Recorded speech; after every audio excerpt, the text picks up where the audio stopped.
HN news కి స్వాగతం. ఈ రోజు ముఖ్యాంశాలు చూద్దాం. జూబ్లీహిల్స్ ఉప ఎన్నికల్లో రాష్ట్ర మంత్రివర్గం మొత్తం ఎన్నికల ప్రచారంలో బిజీగా ఉంది. ప్రతి డివిజన్ కు 2 మంత్రులకు ఎన్నికల ప్రచార బాధ్యత అప్పగించారు. అయితే ప్రచార సమయంలో మంత్రులకు చేదు అనుభవాలు ఎదురవుతున్నాయి.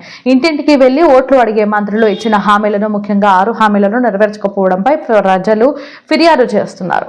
మహిళలకు నెలకు 2500 పరిహారం ఇస్తామనే హామీని ఎందుకు నెరవేర్చలేదు?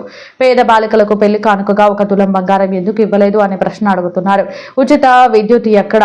ప్రజలను కలవరపెట్టడానికి ఇలాంటి ప్రశ్నలు అడుగుతున్నారు. మంత్రులు మరియు ఇతర కాంగ్రెస్ నాయకులు ప్రజలకు సమాధానం చెప్పలేకపోతున్నారు మరియు అసంబద్ధమైన సమాధానాలు ఇచ్చి తప్పించుకోవడానికి ప్రయత్నిస్తున్నారు. రాష్ట్ర మంత్రి జూపల్లి కృష్ణారావుతో కలిసి కాంగ్రెస్ అభ్యర్థి నవీన్ యాదవ్ జూబ్లీహిల్స్ అసెంబ్లీ నియోజకవర్గంలో ప్రచారం చేశారు. ఈ సందర్భంగా జూపల్లి కృష్ణారావు తన ఇంటి ముందు ఒక బలహీన మహిళను కలుసుకుని కాంగ్రెస్ కు ఓటు వేయమని విజ్ఞప్తి చేశారు. దానికి ఆ బలహీన మహిళ చేతులు జోడించి క్షమాపణలు చెప్పి అసెంబ్లీ ఎన్నికల్లో కాంగ్రెస్ పార్టీ ప్రజలకు చేసిన వాగ్దానాల గురించి ప్రశ్నలతో ఆమెను వేధించింది. వృద్ధులకు 4000 పెన్షన్ హామీ ఇచ్చారు, ఉచిత విద్యుత్ హామీ ఇచ్చారు, కానీ ప్రతి నెల విద్యుత్ బిల్లులు జారీ చేస్తున్నారు. ఇప్పుడు వారు ఉప ఎన్నికల్లో ఓట్లు అడిగేందుకు వచ్చారు. ఓటింగ్ తర్వాత మంత్రులు ఎప్పటికీ అందుబాటులో ఉండరు లేదా పరిస్థితి గురించి విచారించడానికి ఇళ్లకు వెళ్లరు. రాష్ట్ర మంత్రి జూపల్లి కృష్ణారావు సమాధానం చెప్పడానికి ప్రయత్నించారు, కానీ బలహీన మహిళ సంతృప్తి చెందలేదు. పరిపాలనపై నియంత్రణ సాధించడానికి మరియు ప్రభుత్వ పథకాలను సమర్థవంతంగా అమలు చేయడానికి ముఖ్యమంత్రి రేవంత్ రెడ్డి ఐఏఎస్ అధికారులను పెద్ద ఎత్తున బదిలీ చేయాలని నిర్ణయించారు. ప్రభుత్వ పథకాలు మరియు అధికారుల అమలుపై మంత్రుల నుండి నిరంతర ఫిర్యాదుల నేపథ్యంలో ముఖ్యమంత్రి ఐఏఎస్ అధికారుల పనితీరుపై నివేదిక కోరింది. అనేక ముఖ్యమైన ప్రభుత్వ శాఖలలో బీఆర్ఎస్ పాలన నుండి వచ్చిన అధికారులను ఇప్పటికే ముఖ్యమైన పదవుల్లోనే ఉంచుతున్నట్లు సమాచారం.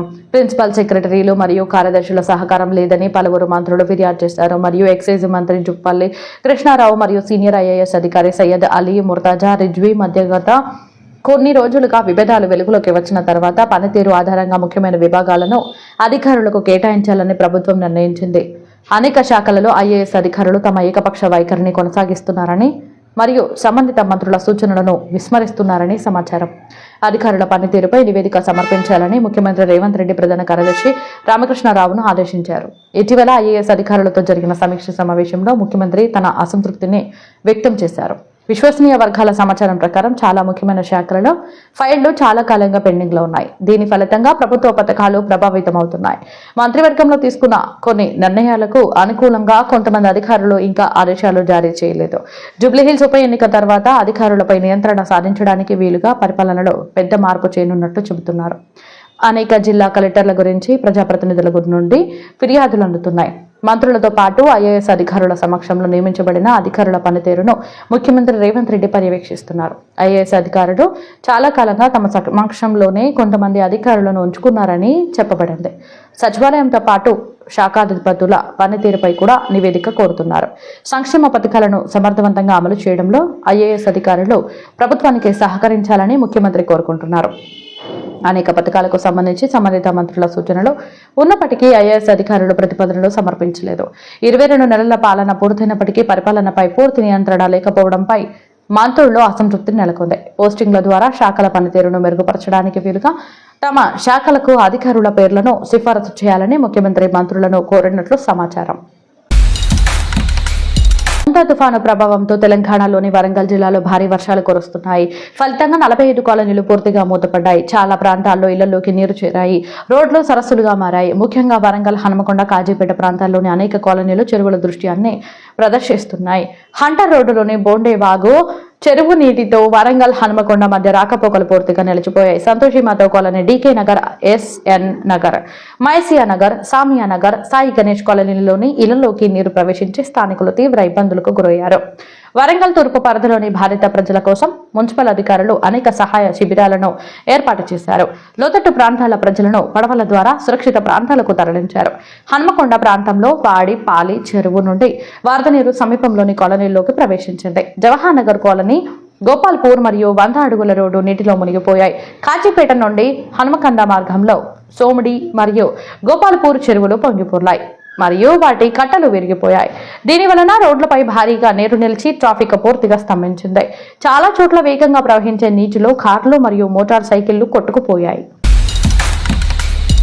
ఆంధ్రప్రదేశ్ ప్రభుత్వం యాచించడంపై పూర్తి నిషేధం విధించాలని నిర్ణయించింది. దీనికోసం యాచక నిరోధక సవరణ చట్టం 2025 అధికారికంగా ప్రచురించబడింది.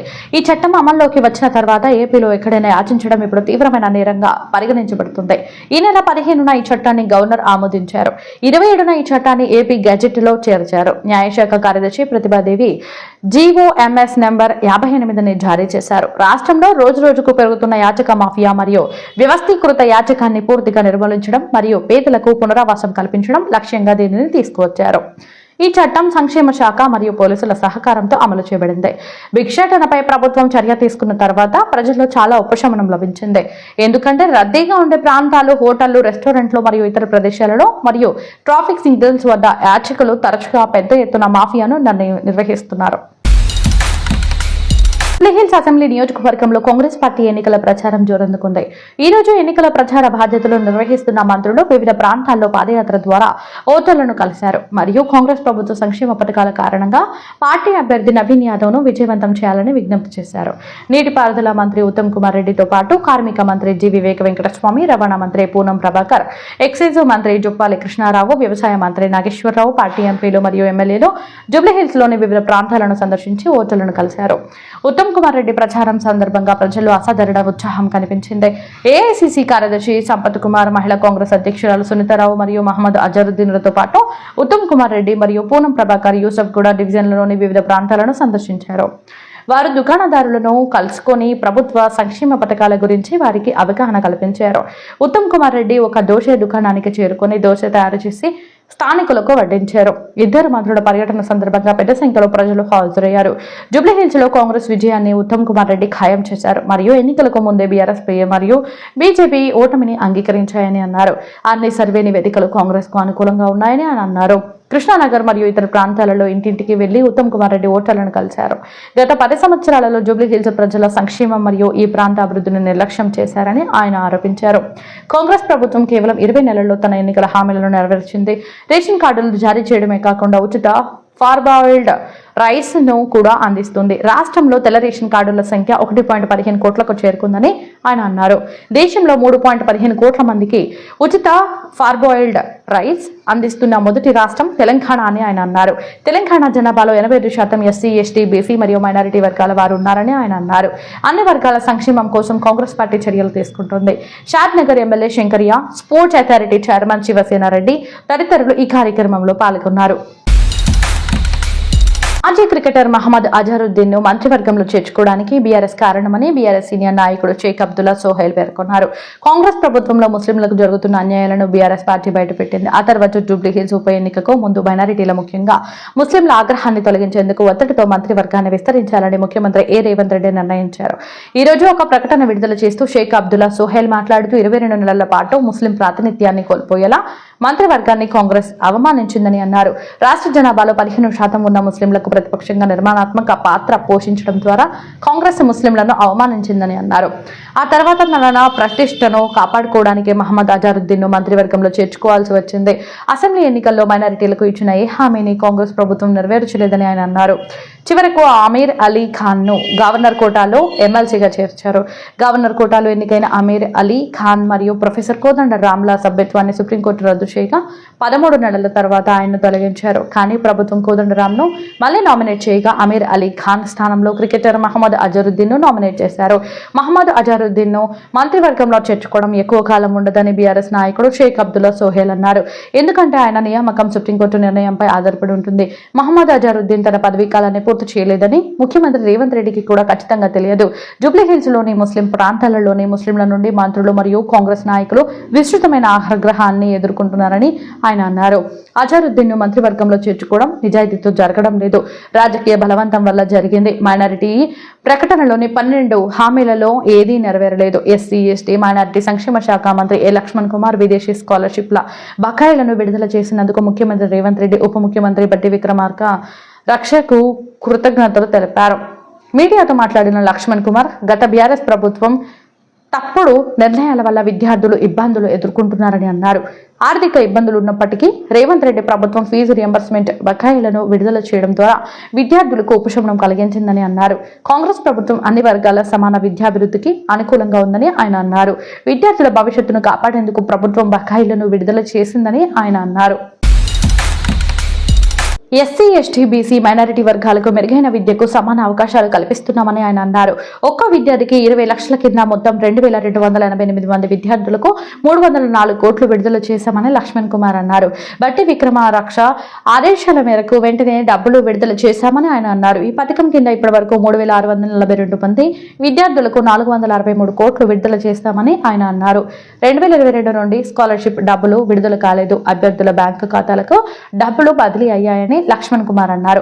విదేశాల్లో చదువుకున్న విద్యార్థుల సంరక్షణలకు రుణం చెల్లించడానికి ఆందోళన చెందుతున్నారు. ప్రభుత్వ నిర్ణయం వల్ల బలహీన వర్గాల విద్యార్థులు మరియు వారి కుటుంబాలకు ఉపశమనం లభించిందని ఆయన అన్నారు. అమెరికా, యూకే, యూరప్ మరియు ఆస్ట్రేలియాలో చదువుకోవడానికి పూర్తి ఫీజును ప్రభుత్వమే చెల్లిస్తుందని ఆయన అన్నారు. దేశంలోని మరే రాష్ట్రంలోనూ ఇలాంటి పథకం లేదని ఆయన అన్నారు. రెసిడెన్షియల్ పాఠశాలల కోసం ప్రభుత్వం కలెక్టర్ల ద్వారా 60 కోట్లు విడుదల చేసిందని ఆయన అన్నారు. ప్రభుత్వం 119 అసెంబ్లీ నియోజకవర్గాల్లో 200 కోట్ల రుణంతో యంగ్ ఇండియా ఇంటిగ్రేటెడ్ రెసిడెన్షియల్ పాఠశాలలను నిర్మిస్తోంది. 25 ఎకరాల్లో నిర్మించనున్న ఈ కాంప్లెక్స్ లో అన్ని వర్గాల విద్యార్థులకు మెరుగైన విద్యా సౌకర్యాలు అందుబాటులోకి వస్తాయి. గత 10 సంవత్సరాలలో కేసీఆర్ ప్రభుత్వం రెసిడెన్షియల్ పాఠశాలలు మరియు హాస్టళ్ల డైట్ ఛార్జీలను పెంచడంపై దృష్టి పెట్టలేదని ఆయన అన్నారు. జాగృతి జన్మబాట కార్యక్రమంలో భాగంగా శాసనమండలి సభ్యురాలు మరియు తెలంగాణ జాగృతి కల్వా కాంతాల కవిత మహబూబ్ నగర్ ను సందర్శించారు. ఈ సందర్భంగా ఆయన కుతుబ్ మహబూబ్ నగర్, హజరత్ మర్దాన్ అలీ షా ఖాద్రీ షా సాహిబ్ గుట్టను సందర్శించారు. సజాదా నషీన్ హజరత్ సయ్యద్ అబ్దుల్ రజాక్ షా ఖాద్రీని కలిసి బార్గాలో పూలమాలలు సమర్పించారు. ఈ సందర్భంగా సయ్యద్ అబ్దుల్ రజాక్ షా ఖాద్రీ, సయ్యద్ జాఫర్ ఖాన్ షాద్రీ, సయ్యద్ వాసిఫ్ షా ఖాద్రీ, మహమ్మద్ అబ్దుల్ రహీం, వ్యవస్థాపకుడు నవాబ్ మీర్ మొహమ్మద్ అలీ ఖాన్ ఫౌండేషన్ మహమ్మద్ మొక్సిన్ ఖాన్ మీర్, షాయబ్ అలీ మరియు ఇతర ప్రముఖులు హాజరయ్యారు. ఇంతలో ఆయన కొన్ని రోజుల క్రితం అమెరికాలో పోలీసు కాల్పుల్లో అమరవీరుడైన దివంగత నిజాముద్దీన్ ఇంటికి చేరుకుని బీకే రెడ్డి కాలనీలో తన తండ్రి మహమ్మద్ హసనుద్దీన్ మరియు అతని కుటుంబ సభ్యులను కలిసి ప్రార్థనలు చేశారు. ఆయనతో పాటు స్థానిక నాయకులు మరియు కార్మికులు ఉన్నారు. వాహనం తన మార్గాన్ని మార్చుకుందని, ఇది పర్మిట్ ను ఉల్లంఘించిందని మాత్రమే బీమా కంపెనీలు ప్రమాద బాధితులకు పరిహారం చెల్లించడానికి నిరాకరించలేవని సుప్రీంకోర్టు పేర్కొంది. ప్రస్తుత సందర్భంలో అటువంటి ఊహించని లేదా దురదృష్టకర సంఘటన జరిగినప్పుడు యజమాని లేదా డ్రైవర్ ను ప్రత్యక్ష బాధ్యత నుండి రక్షించడమే బీమా పాలసీ ఉద్దేశమని న్యాయమూర్తులు సంజయ్ కరోల్ మరియు ప్రశాంత్ కుమార్ మిశ్రాలతో కూడిన ధర్మాసనం పేర్కొంది. ప్రమాదం పర్మిట్ పరిమితికి వెలుపల జరిగిందని మరియు అందువల్ల బీమా పాలసీ పరిధికి వెలుపల ఉందని బాధితుడికి లేదా అతనిపై ఆధారపడిన వారికి పరిహారం నిరాకరించడం న్యాయమూర్తి స్ఫూర్తికి అసహ్యకరమైనదని ధర్మాసనం పేర్కొంది. బీమా కంపెనీ చెల్లించాలి. వాహన యజమాని మరియు బీమా కంపెనీ అప్పీలును తోసిపుచ్చుతూ కోర్టు ఈ వ్యాఖ్యలు చేసింది. అక్టోబర్ 7, 2014 ఒక మోటార్ సైకిల్ను వేగంగా మరియు నిర్లక్ష్యంగా నడుపుతున్న వాహనం ఢీకొట్టింది. ఫలితంగా అతను అక్కడికక్కడికి మరణించాడు. మోటారు ప్రమాద క్లెయిమ్ కోర్టు వడ్డీతో సహా 18.86 లక్షల పరిహారం చెల్లించిందని ఆదేశించింది. పరిహారం మొత్తంతో అసంతృప్తి చెందిన దరఖాస్తుదారుడు అసైన్మెంట్ కోర్టు పరిహారాన్ని సరిగ్గా లెక్కించలేదని కోర్టులో అప్పీలు దాఖలు చేశాడు. బీమా చేసిన వ్యక్తి పాలసీ నిబంధనలు మరియు షరతులను ఉల్లంఘించడాన్ని కారణంతో బీమా కంపెనీ అసైన్మెంట్ కోర్టు ఆదేశాన్ని సవాల్ చేసింది. అసైన్మెంట్ కోర్టు ఆదేశాన్ని పాటించడానికి మరియు యజమాని నుండి మొత్తాన్ని తిరిగి పొందడానికి బీమా కంపెనీకి కోర్టు అధికారం ఇచ్చింది. బీమా చేసిన వ్యక్తి మొదట పరిహారం చెల్లించి తర్వాత యజమాని నుండి తిరిగి పొందాలని కోర్టు ఆదేశాన్ని సవాలు చేయగా యజమాని తన నుండి రికవరీకి అనుమతించాలని కోర్టు ఆదేశాన్ని సవాలు చేశాడు.